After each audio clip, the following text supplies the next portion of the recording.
to. Ở đây bên trong này nó chính là một cái thùng PC Simatic Duke 3S nha các bạn.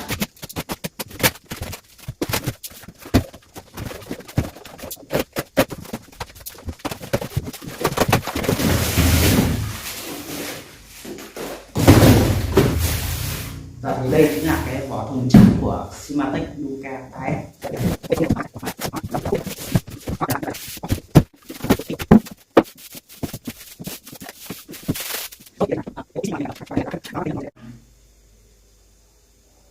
Mặt chính này mảnh bằng sắt tản gió dọc theo đây để hút gió vào. Đó, các bạn có thể nhìn thấy.